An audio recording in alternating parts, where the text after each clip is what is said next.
Well, good morning. We're here at the Emergency Operations Center.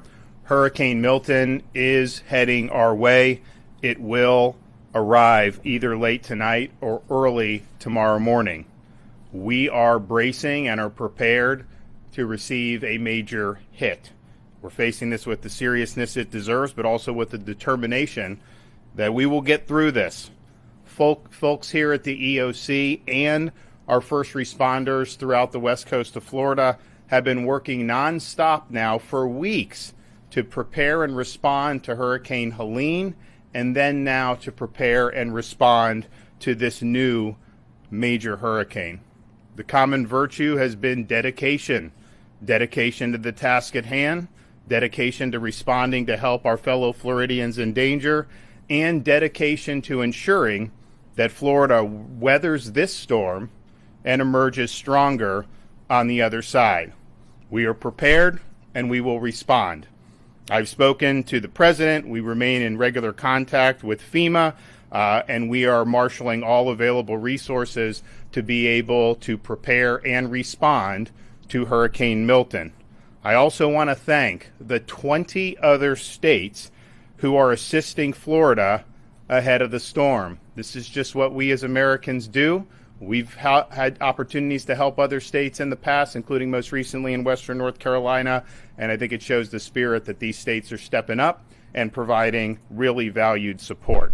We still have a state of emergency for 51 Florida counties. Hurricane Milton is still a major, very strong hurricane. It's currently a Category 4 hurricane with maximum sustained winds of 155 miles per hour. That is just a whisker shy of a Category 5. And while there is the hope that it will weaken more before landfall, there is high confidence that this hurricane is going to pack a major, major punch and do an awful lot of damage. As you can see behind me, the Florida Division of Emergency Management is fully deployed, fully active. This has been a footing now for over 2 weeks, given both of these storms. The state is actively fulfilling over 1,500 missions.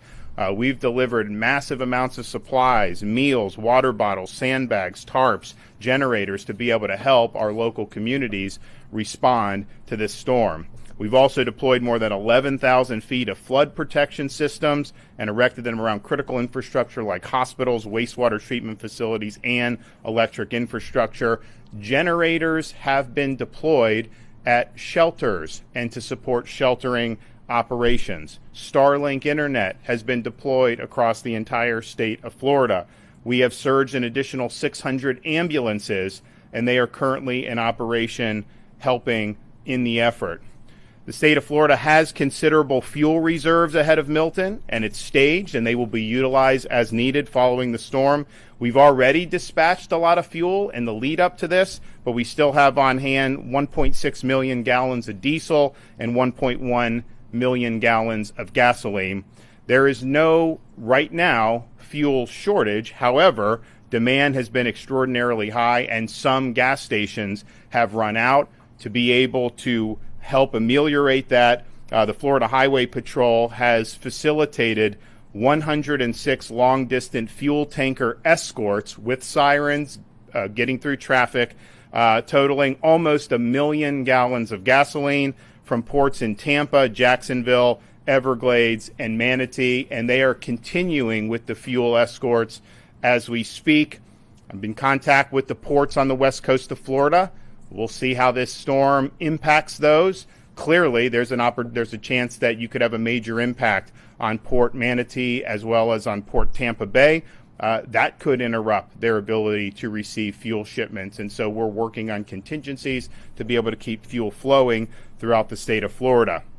As we saw this new storm develop, it was clear that a lot of the hardest hit areas on the west coast of Florida from Hurricane Helene had not had major, robust debris removal contracts in place or operations in place. Some of these contractors were good. Some of them were not getting the job done.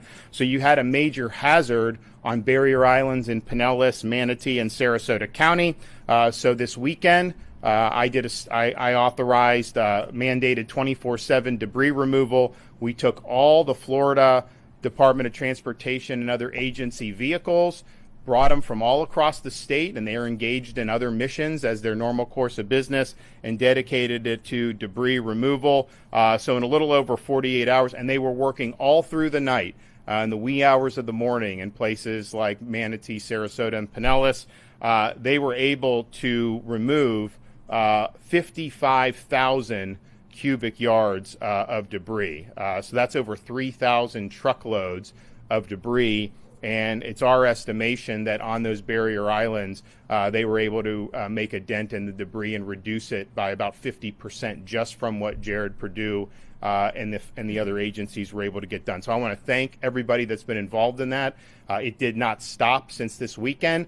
We're now in a position where it's likely the conditions are going to deteriorate, and so we're going to have to wind that down. But they did make a difference, and there will be less damage from this storm as a result of getting that debris out than there otherwise would have been.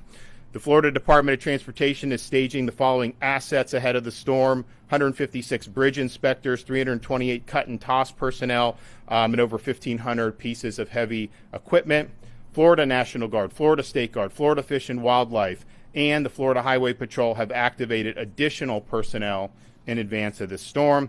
We have hundreds of state search and rescue personnel on hand, 26 total teams. They are currently embedded in the potential impact sites along the West Coast to begin immediate rescue operations as soon as the storm passes. The National Guard is deploying 6,000 Florida National Guardsmen, as well as 3,000 National Guardsmen from other states. And so we thank for the support on that. We have 34 search and rescue areas that have been brought in from other states. We have 500 tactical vehicles, including 180 high water vehicles, aerial, water, and ground National Guard search and rescue teams. This is the largest Florida National Guard search and rescue mobilization in the entire history of the state of Florida. Our Florida State Guard is also deploying almost 200 soldiers, 10 maritime crews, 3 high water UTVs, 2 UH-60 Blackhawk helicopters, 4 drone teams, 15 cut and toss crews, 2 amphibious rescue crews. We want to thank them. I mean, this was just a dream a couple years ago that they would be involved, and there was a lot of unfair criticism when we stood it up, but they have made a huge difference in this hurricane season. They're going to continue to do it here. We have also worked with the utilities to have the largest staging of utility workers and linemen in advance of the storm any time in American history. We will have in Florida, by the time the storm arises, over 50,000 linemen. And those linemen are being brought in from places as far away as California. So as soon as that storm passes, you're going to see the assessments and the power restoration efforts commence immediately. Additionally, the state of Florida has assisted with the evacuation of 352 healthcare facilities in the potential path of the storm. 16 hospitals have been evacuated. The state veteran nursing homes are currently located that are in the cone. Are all accepting families of their residents to shelter with them. All of those are hurricane proof. All of them are outside of flood zones. So if you do have a family member that's in one of our state nursing homes, you can go and you can shelter with them. That's a safe option, and I know the veterans would appreciate it. The Florida Department of Law Enforcement is directing deployment of additional 500 out-of-state law enforcement officers. These officers will help respond after the storm to maintain law and order. And there is going to be a lot of damage from this storm. There's going to be opportunities for people to try to take advantage of that. My message to you is don't even think about it. We are going to come down hard on you. You are not going to you're going to regret that you tried to do that. So I appreciate all the other folks from out of state who are coming in to supplement this effort. We need to maintain law and order.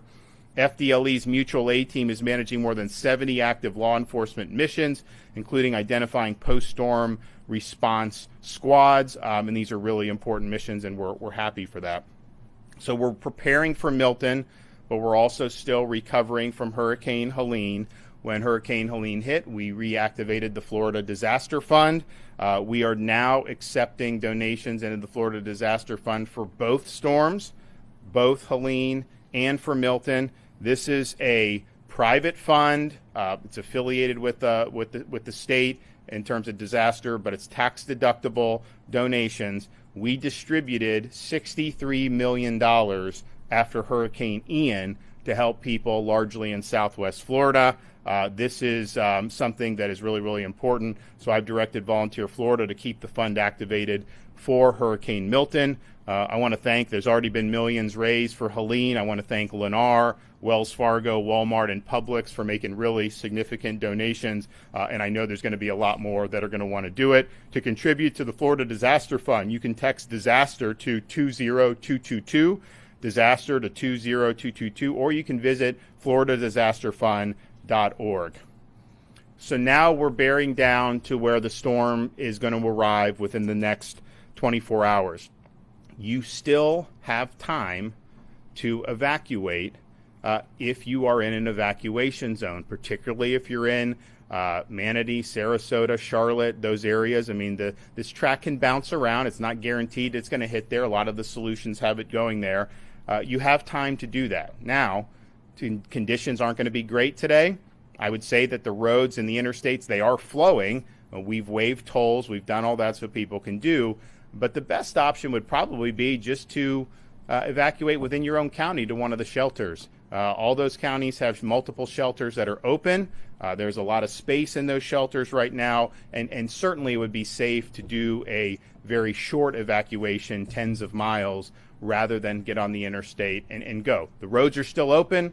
People can do that, but I just want to warn people that the conditions are likely going to continue to deteriorate throughout the course of the day. We had, of course, on Monday, when the initial evacuations were coming down, particularly in the Tampa Bay area, had a lot of traffic on I-4 and on I-75. FDOT did the emergency shoulder plan. That helped, but it was slow, and those roads can be very slow anyways. By the time we got to the end of the night, through the wee hours of the morning, it was going pretty quickly. Yesterday was not as bad on those roads as it was on Monday, but what we did see is Alligator Alley down in southern Florida was about 150% of its normal capacity, and I think that's because as people saw the storm potentially bending a little further south, I think a lot of people in Southwest Florida decided to evacuate across the state, and so that's that. The roads now are good, but I would just caution the conditions are not great now, and they're likely going to get worse as the day goes on. Of course, we do have a lot of mandatory evacuations in place. If you want to get a hotel, you can go to visitflorida.com/Priceline, Expedia.com/Florida. That is the emergency accommodation module that is there. I'm not sure what availability there's going to be in a lot of these places at this point, but if that's something that you're interested in, you can try that. Of course, we've worked with the Florida Restaurant and Lodging Association for distress rates for hotels, as well as waiving pet fees. And I know a lot of the hotels in the state of Florida have responded very positively for that, so I just want to thank them for doing that. We've also partnered with Uber for Hurricane Milton to provide free rides to and from shelters and counties with active evacuation orders. So if you want to utilize that, you go to when you do the ride, you do the promo code Milton Relief, just one word, Milton Relief. OnStar has activated crisis mode, which provides free crisis assistance services and in-vehicle data for Chevy, Buick, GMC, and Cadillac owners. Schools, most of the school districts in the state are closed today. Obviously, if you get out of the path in like the Panhandle, not as much, but in that Florida Peninsula, virtually all school districts are closed. All Florida counties and Miccosukee and Seminole tribes are assisting the state with storm response, and I want to thank all those for their great work. We have 149 general population shelters that are open throughout the state. The current total shelter population is just 31,000 individuals. We have room in those shelters for a total population of almost 200,000 individuals. So there is space available in these shelters. I know a lot of people would rather stay in a hotel, stay with friends, and that's fine. But especially now as the storm's getting closer, you may be able to get in your car and drive 10 miles, get to a shelter, ride the storm out, and then be able to go as you see fit, and hopefully you'll be able to get back to your place very quickly. But space is available. So there are 36 county-owned special needs shelters that are open and operating in counties that are in the path of the storm. Schools and other facilities are now also being used as supplementary state-supported shelters across the state. The state of Florida has now opened 6 state-operated supplemental shelters. These may not ultimately be needed, but you have a lot of people in the evacuation zones. I think most people decided to just leave and find something on their own. We still have a lot of room in the traditional shelters, but out of an abundance of caution, we wanted to open additional options. So the 6 state-operated supplemental shelters currently are Hard Rock Event Center, 5223 Orient Road in Tampa, City Furniture, 3205 South Frontage Road in Plant City, Baycare, 1802 North Del Mabry Highway in Tampa, Life Science Logistics, 310 North Galloway Road, Lakeland, Babcock Ranch, 43281 Cypress Parkway in Punta Gorda, the Wiregrass Ranch Sports Camp, 3021 Sports Coast Way in Wesley Chapel, Florida. That site also has capabilities to service special needs individuals. And Kevin is also working on setting up a 7th site. Now, those state-supported shelters, they do have generators, so you will have access to power. I think you have Starlink at those. They've got Starlink internet. So, look, it's not the 4 seasons, but there are some things there that will make it tolerable to be able to get through the next 24 to 36 hours. You can find the shelter options at floridadisaster.org/shelters. You can also find your county's EM page at floridadisaster.org/counties, floridadisaster.org/counties. So people have time now to evacuate if they are in the area of an evacuation zone. We see the storm is a very strong Category 4. I've said from the beginning, the prognostications are it's likely going to weaken before it gets, but it may not. And even if it does weaken, it's still going to be a major, major impact. So you still have time now to make decisions to protect yourself and your family. Massive amounts of space at these shelters. The roads are flowing. The conditions are going to get bad, so you just got to be very careful with that. But certainly these shelters are a very live option. I want to just finally thank everybody. When you have these emergencies with a major hurricane, it's a huge deal. We spin up all state agencies, everyone here at the EOC, working basically round the clock. You have all the counties and cities that were in the path of Hurricane Helene, and it wasn't just the Big Bend where you took the blow. It was massive surge up and down the west coast of the Florida Peninsula. A lot of damage was done. There were thousands of rescue missions that were effectuated immediately after the storm. Huge things done, like fixing the road and SR 786, helping with the bridges. There was so much that was done in the immediate aftermath and is still being done in that. Then you have another storm that developed, and immediately you're back on that posture, round the clock, no time to rest, no time to sleep for a lot of these folks, and it's not easy. And so I just want to say, on behalf of the state of Florida, thank you for discharging your duties. Thank you for accepting this mission. It's not going to be easy, but there's no better group of people that I would want responding to this than the folks that we have doing it throughout this state. Whether you're talking about the counties down on the Gulf Coast of Florida, whether you're talking about the people that we have here assembled in Tallahassee, these folks have proven themselves. They're working hard, and we will get the job done. Okay, Kevin Guthrie. Thank you, Governor. I want to reiterate that we will get the job done. Absolutely. The men and women behind me are the best in the country, and they lead the industry in what it is that we do. The men that are standing behind me and the men and women that are state agency heads, everybody has checked their ego at the door, and all it is about teamwork right now. We're going to get that done. We're less than 24 hours from landfall, and the governor has been working tirelessly alongside all of us to ensure that we have all the resources needed ahead of landfall. Today, we continue to move thousands of resources to staging areas across the state. We want to ensure we have the right resources to move into the right places at the right time. Life-threatening storm surge is expected along Florida's west coast. Counties from Levy to Collier have ordered mandatory evacuations, and I urge you to heed those warnings if you're in one of those zones. You might not want to evacuate, but there are free shelters in your area. If you live in a mobile or manufactured home and you're in this impact area, please go to a local shelter. If you rely on power for medical devices or other things, please go to a local shelter. You live in a home that can't withstand the hurricane force winds, again, please go to a local shelter. We have enormous capacity. We're about 31,000 sheltered last night. We have the ability to do well over 200,000 in the impact area. If you're making a decision, you say, oh, it's too late, there's not enough room for me, there is room. Please come. Your home and belongings can be replaced, but you cannot. You can find a list of all shelters, including our state-run shelters that the governor just mentioned, by visiting floridadisaster.org/shelters. We also have options to assist residents with evacuating. We still are running our shuttle service.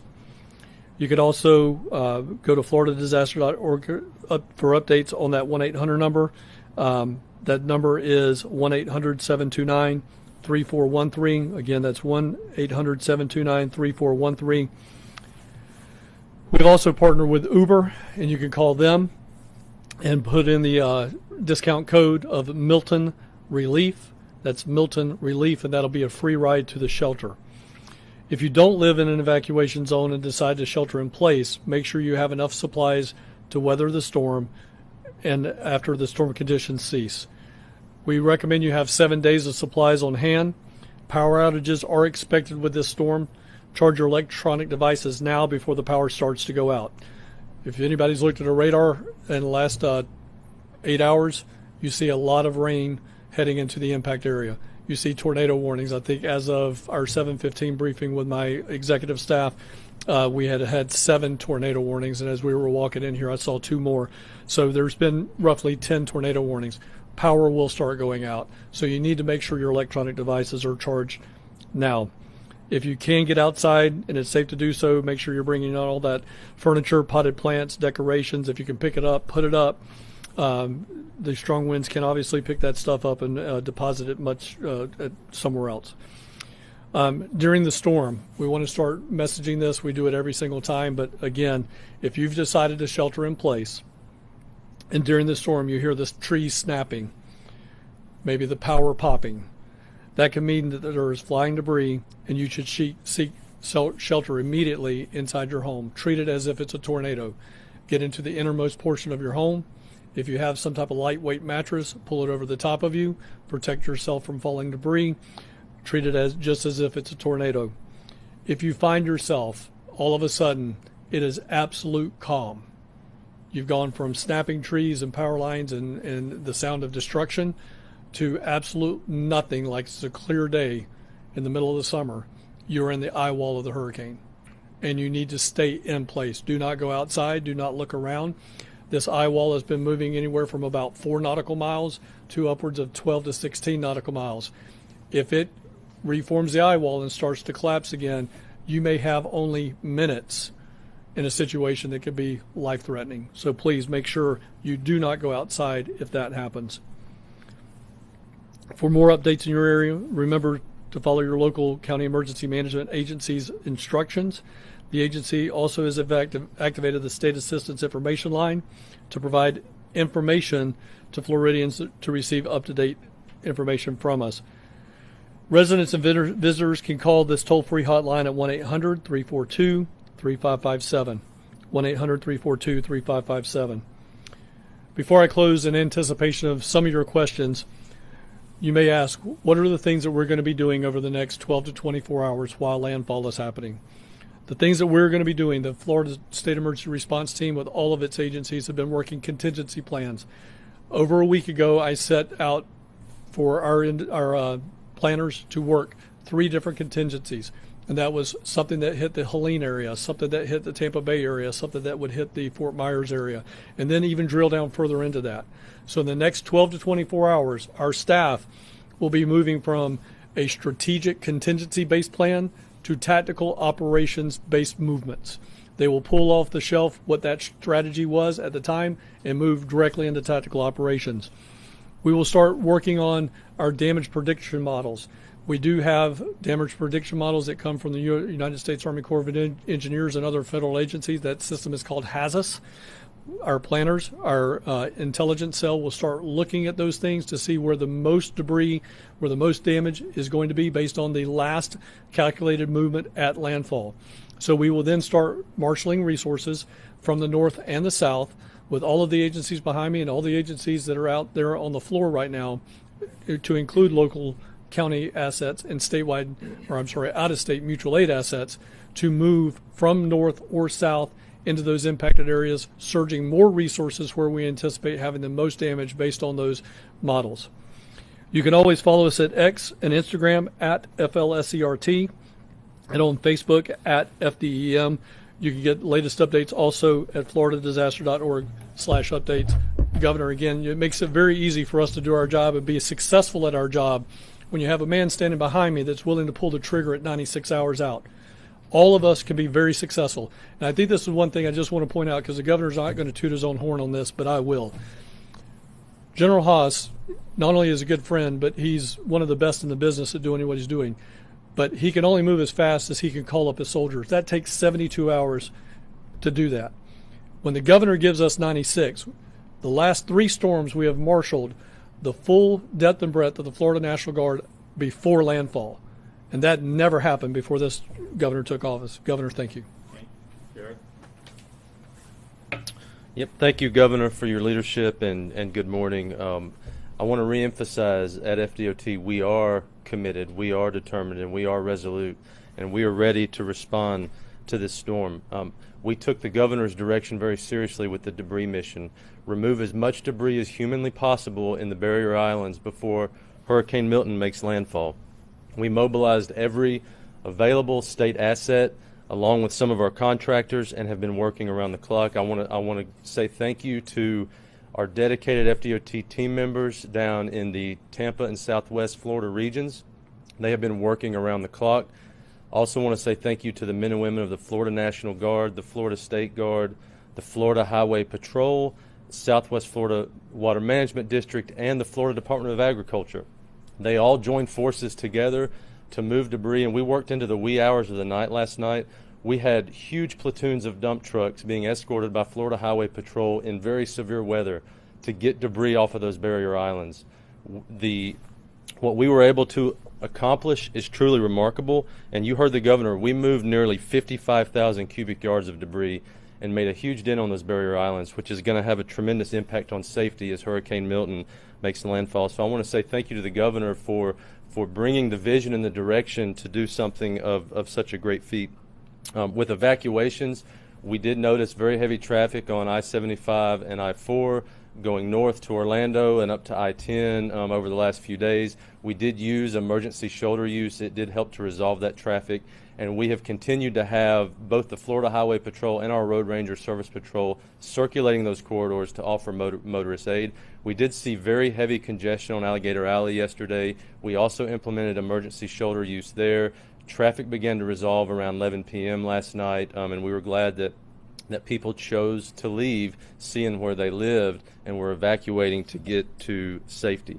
We will be deactivating emergency shoulder use at noon today.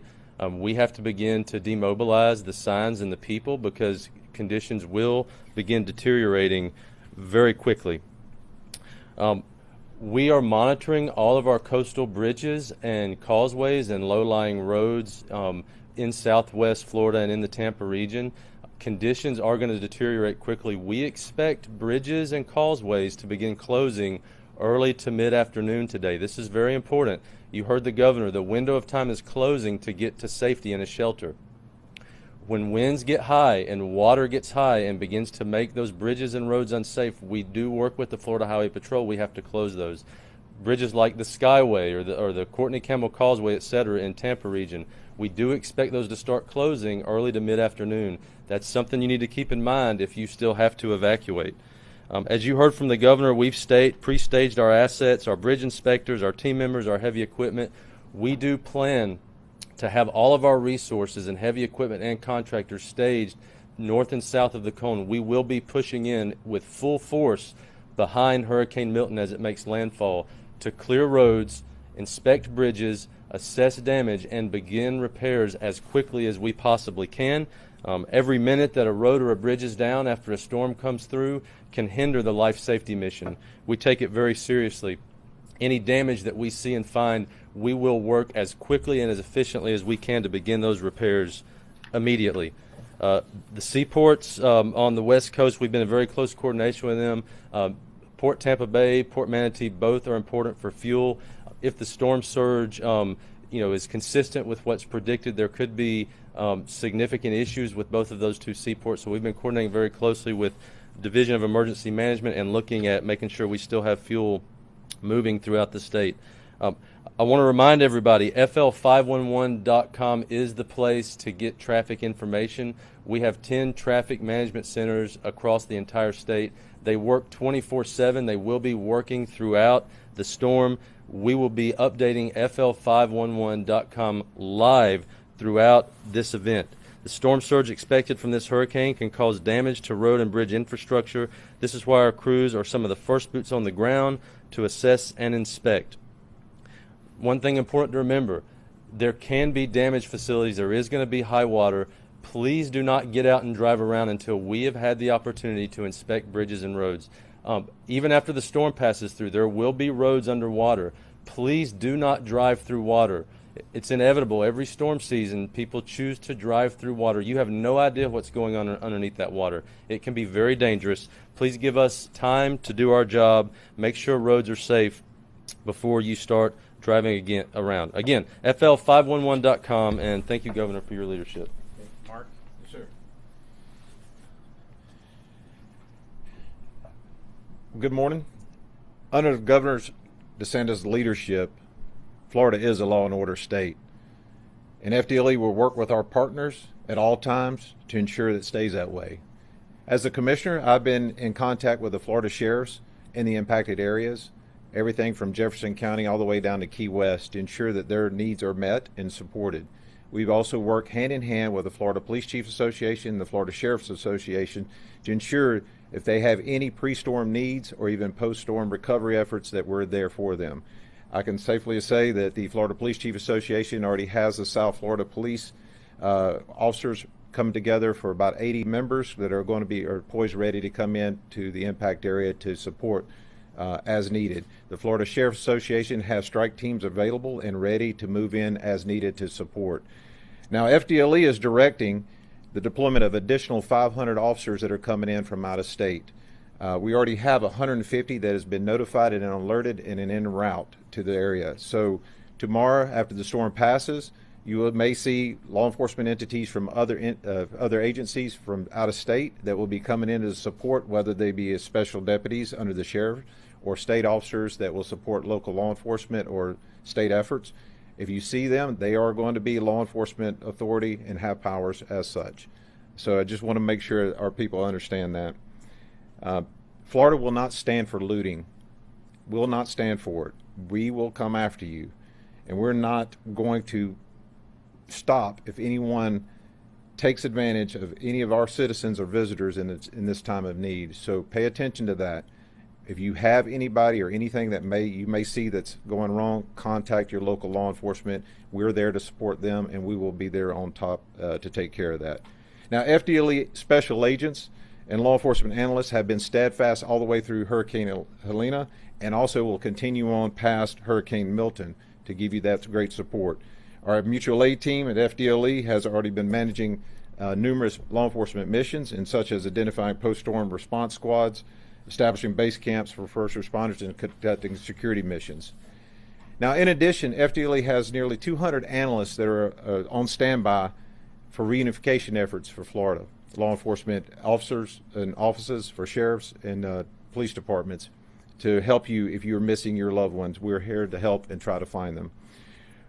FDLE Sworn Training Unit CUT team is standing ready to go out and support any first responder that may have damage to their house, so that way these teams come in and get them back ready, and so that way they can go out and support their community so they're not worried about stuff that's happening at their house.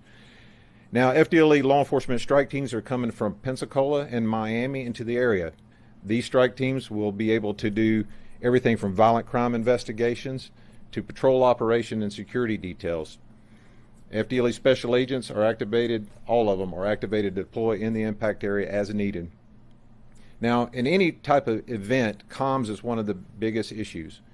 And FDLE Communications Strike Team is already at the ready, working with ESF2 here at the Florida State EOC to ensure that agencies that lose their 911 communication, internet or radio communications, we're there to help them and get them back up and operational as fast as possible.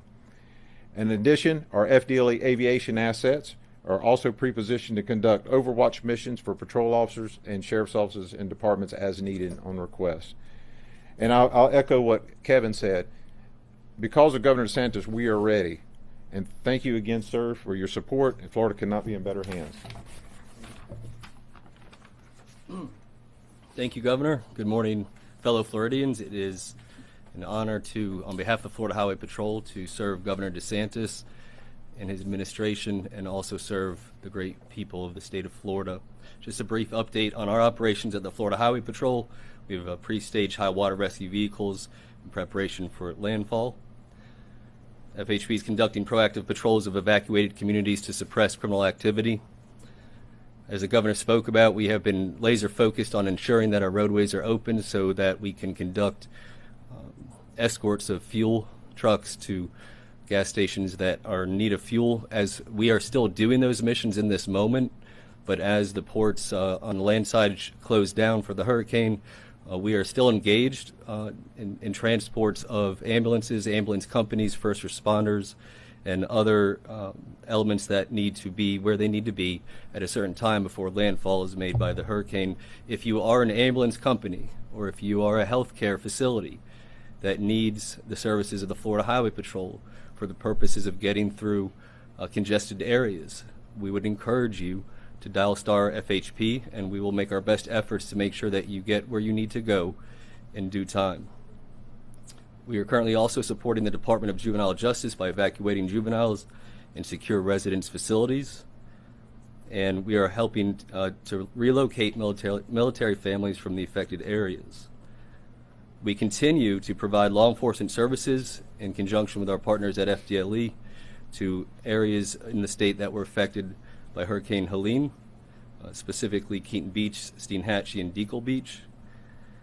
As of today, all FHP troops and all 2,000 state troopers are activated on an Alpha Bravo shift, and that includes an additional 300 auxiliary state troopers. We are all in, full force, 24/7 from here on out. Now, I want to talk briefly about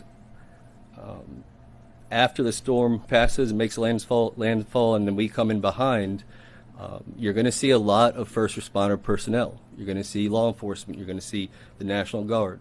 You're going to see the State Guard, out-of-state law enforcement officers. At the direction of Governor DeSantis, we have 500 out-of-state law enforcement officers that are going to complement and supplement our response, and we appreciate FDLE's leadership on that. You're going to see DOT personnel. As far as law enforcement goes, obviously we're going to be focused on search and rescue initially. We're going to be focused on getting roadways back open so that we can amplify our search and rescue efforts. But if you are in need and there's no electricity, for example, or your phone doesn't work, feel free to interact one-on-one with law enforcement officers. We are here to help you in that moment of need. The governor talked a little bit yesterday about in the state of Florida, law and order state, Second Amendment state, you don't know what's behind that door, and I'm speaking directly to the criminal element that intend to take advantage of Floridians. The governor's right, you don't know who is behind that door, and they're probably armed. But if you find yourself in a situation where there is nobody in that home and you intend to burglarize it and take advantage of Floridians, there's going to be consequences. And I'll start with first of all, you're going to have the Florida Highway Patrol, 2,000 state troopers. You're going to have FDLE. You're going to have out-of-county sheriffs. And now we're going to have out-of-state troopers. There's going to be a swarm of law enforcement officers. And I can tell you, on behalf of the Florida Highway Patrol, if we catch you and you try to escape, we're going to chase you. We're going to use intentional contact to stop the pursuit. We're not going to allow you to injure or kill Floridians because of your criminal activity. We're going to hold you accountable and get you in custody. FWC will be deployed. They will catch you in the water. We'll catch you on land. You have the National Guard and the State Guard. They'll catch you in the air. There's no escape from the resources of the state of Florida. The governor has announced in prior months, and we have celebrated a 50-year crime low in the state of Florida.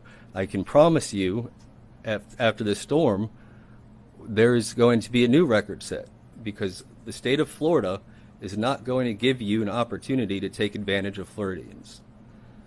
And then my final comment would be that we at the Florida Highway Patrol, and I know I speak for all the professionals that are standing behind me and the governor as well, is that we are cognizant of the weight of this moment for the state of Florida. We are cognizant of the weight of your safety and your concern as Floridians, and we are cognizant of our duty as representatives of the government and as law enforcement officers and first responders, and we intend to meet this moment and we intend to honor our duty. And so it is an honor to be a part of this team, to serve the state that I love, to serve the best governor in the state of Florida, and ultimately the people of Florida. Thank you, Governor.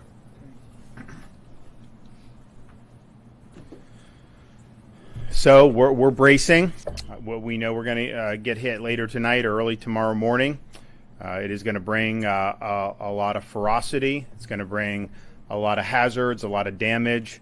You still have time to make the decision to ensure your safety. You do not have to get on the interstate and drive to Georgia. You don't have to drive to Pensacola. You can go to a local shelter, which would be likely tens of miles away. We also have now these state shelters. There's massive, massive amounts of room in all of those shelters. You ride it out for a night. The storm's likely going to be gone on the east coast of Florida by tomorrow afternoon. You're going to obviously have first responders and everyone on the scene immediately and doing what they can. But you're going to be able to get back. You're going to be able to resume your life. But just make sure that you're putting yourself in a situation where you can safely weather this storm. So you still have time. Time is running out. But if you make that decision now, I think you'll be glad you did. Yep. A lot of people are choosing to stay in Sarasota, Charlotte County.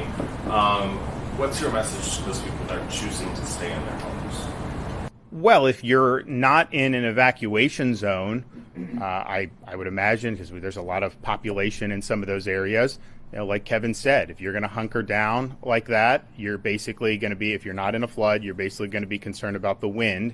And this is a strong storm. So if you start to hear popping, if you start to hear trees snapping, you got to treat that like a tornado, and you got to hunker down because you're going to have debris, you're going to have trees, you're going to have things that could potentially fly around and cause a threat to your life. Now, if you are in an evacuation zone and you're in places like Sarasota or Charlotte, just know that if you get 10 feet of storm surge, you can't just hunker down with that. That is ultimately the surge. Mother Nature is going to win that fight. So I think it's hazardous to be staying, particularly on those barrier islands in Sarasota County, particularly on the barrier islands and other parts of coastal Charlotte County.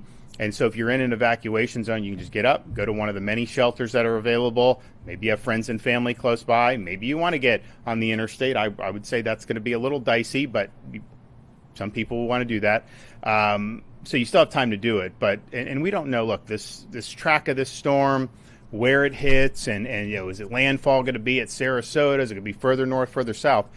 Just understand, if you're on the southern part of this storm, you are going to get storm surge. So maybe it doesn't hit Charlotte County, maybe it hits Sarasota. Man, you're going to get a lot of storm surge further down south. That's just the reality. I mean, it's churning massive amounts of water, and that water is going to come out. There may be parts where it sucks it out, depending on how the storm goes in northern side of the storm. That's possible.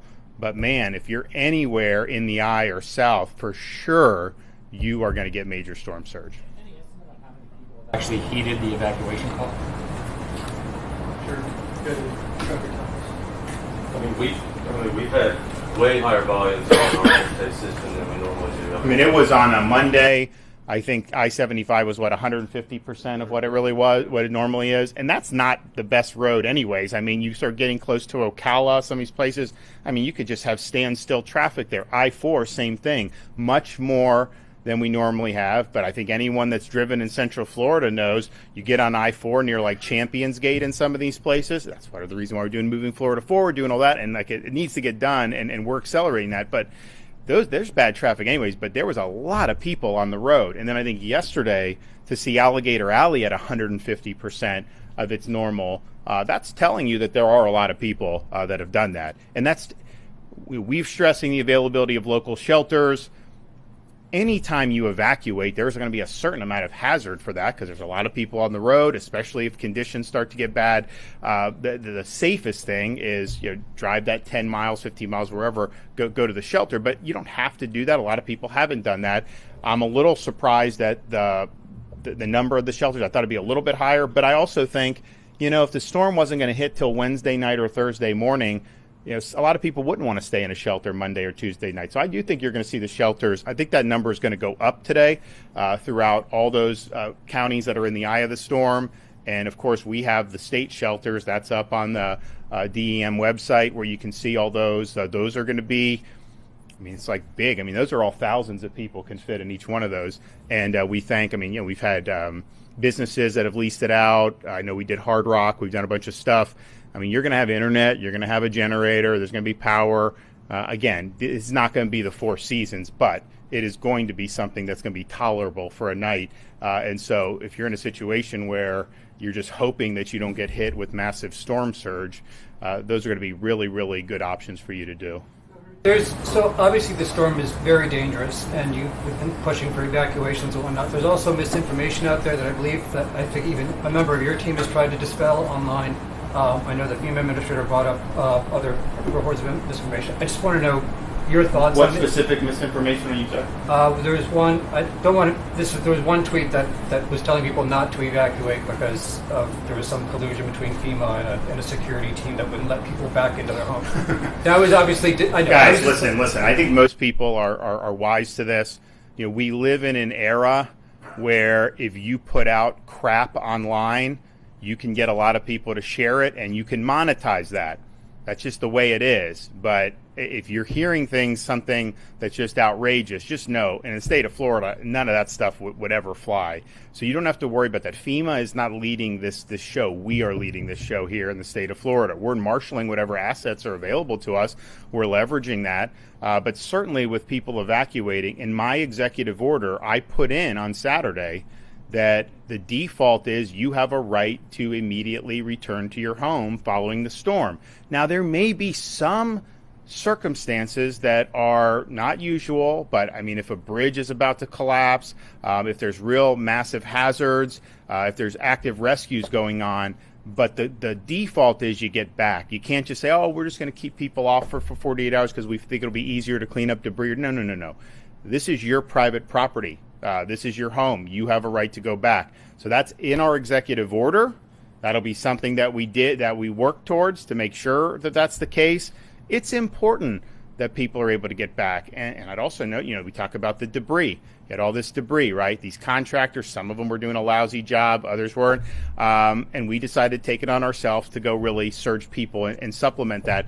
But by keeping the landfills open 24/7, there was a lot of private citizens that were going cleaning up debris, bringing them back. And these guys got like Ford F-250s. They're bringing them back to the landfill drop-in. That was a huge help. So there's not going to be anything where FEMA is ever going to be able to keep you from your home. Be careful about the nonsense that gets circulated, and just know that the more titillating it is, the more likely somebody is making money off of it.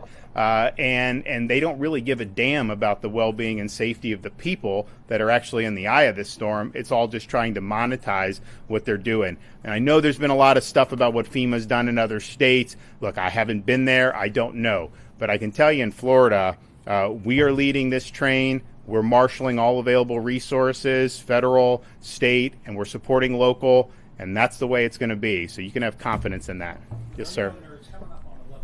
Right now, roads are passable and encouraging evacuation. Have you guys, based on the size of the storm and the speed it's moving, Have you picked a time of when people should not hit the roads and when they should shelter in place? We haven't, because I think it just depends on where you are, what the conditions are. I would say that the conditions are going to get worse throughout the rest of today. So these local shelters are a great option to be able to go and drive a few miles, get into a shelter, and then just ride out the storm is not going to be a problem. I mean, if you leave right now, go to your local shelter, you're fine, right? If you leave right now and you get on the interstate and you want to drive to Pensacola, look, just know that you're going to start to see some hazards. We do have fatalities on the roads with almost every storm. So the risk that you're assuming is a lot higher than if you just go to a local shelter. So I wouldn't want to say there's like a hard and fast time where you just can't. I think now you can go to the local shelter, but I would say even starting now, when you start talking about the interstate, you are going to see conditions deteriorate throughout today. And there is a lot of rain. There's problems in different parts right now. People get it. There's bands and whatnot. And it's not going to be right now hurricane force right now, but still, this is something that could be problematic. And so, I mean, I just think like if you're elderly or something like that, what would be the better option? Like, I would advise probably just going to the shelter right now rather than trying to get on the interstate, and go visit your kids or something. So, but people can make that decision based on what is in front of them at the time. There will come a time probably where, once we start getting the tropical storm force winds, where it is definitely going to be too dangerous. I don't think we're there now, but I think that's rapidly approaching. Shelters are, basically for people who are displaced after this storm, will they be able to go to these shelters? If they go to their house and it's destroyed, will they? I think let Kevin talk. I think these shelters are to ride out the storm. We've worked with counties with Helene on sheltering availability for post-storm. I don't know that these are necessarily the same things on that, but we have had that mission. Do you want to address? Yes, sir. Thank you, sir. What I'll say to that is, again, to the governor's point, these private sector locations are what we would refer to as the shelters of last resort. Again, they're not the Four Seasons. They're cots in a warehouse in some cases. Our biggest facility is a warehouse that's right next to our new facility in Auburndale. But what we will do, because this is a point of emphasis for the governor, he's given me this direction, hear it loud and clear. When this storm is over, we need to get kids back at school. We need to get community and life back up and running, and we're going to be committed to doing that. My goal that I charge the team out there on the floor with is, let's get kids back in school in 3 to 5 school days after landfall. We're going to do that. To be successful at that, we're going to have people that are going to be in long-term sheltering. So we were going to have to open up other big box stores. Now, what we will do there is, where we're in warehouses right now along the interstate corridors, we will start looking for maybe those mall big box stores, something that may have even been right on the edge of an evacuation zone or a flood zone. For example, there's a really good place, Gulf Square Mall in Pasco County, Hudson. That is in an evacuation zone. That is in a flood zone. We would never go there to put people in harm's way. But after the fact, that might be a very good place to go and open a recovery shelter while we get kids back at school. Thank you. Yesterday it was said that the state will ask FEMA for a waiver allowing more contractors out of state to come to Florida. Has FEMA responded to that? Don't believe so, have they? No, sir. We're still working with that, putting that on a letter. We got 3 options. We're just trying to get the best option that's going to have a path of least resistance. Great. Related to the schools part of that, to kind of what Director Guthrie was talking about, I believe after Ian, there was a situation where some of the schools were just too damaged to actually have kids back in there. Is that something you just have to wait and see where the storm hits? And that'll be that. We'll assess that at the time. I know, like on Sanibel, for example, those kids went to different school at that point across the bridge. It's a lot easier when we fixed the Sanibel Causeway, so they were able to do that. That may happen here. We'll see. And but that'll likely be driven by the school districts make a decision, and then we'll be able to offer probably some support for that through our Department of Education. But these are things that are live possibilities. A storm of this magnitude, you are going to have some of these the schools that could be damaged. Now, I would say most of the schools that are not like on barrier islands, these are good structures mostly, and that's why we use them for shelters. So I would imagine you'll see some damage inland, but probably not to the extent that we saw on the barrier islands after Ian. On these barrier islands at the schools they're kind of in the similar spot. It's a big storm, and you could have some damage, and it may not be as simple as just being able to get people back in after 3 days. Okay. Basically, the people who are staying behind, and the police are going door to door in some places. Are you guys being told who these people are and their locations, and are you? That's a local thing. I know the sheriffs and the first responders on the county basis, they're doing that. What I've always said is you are being warned on this. You've seen, I mean, just think about Helene on these Gulf Coast in central Florida. It was 100 miles away, and you still had feet of storm surge where there were fatalities as a result of that. This is one that's going to be potentially delivering even more surge than what we saw in Pinellas and Manatee. I mean, almost definitely will deliver more surge in some of these areas. And so that is hazardous. That is life-threatening.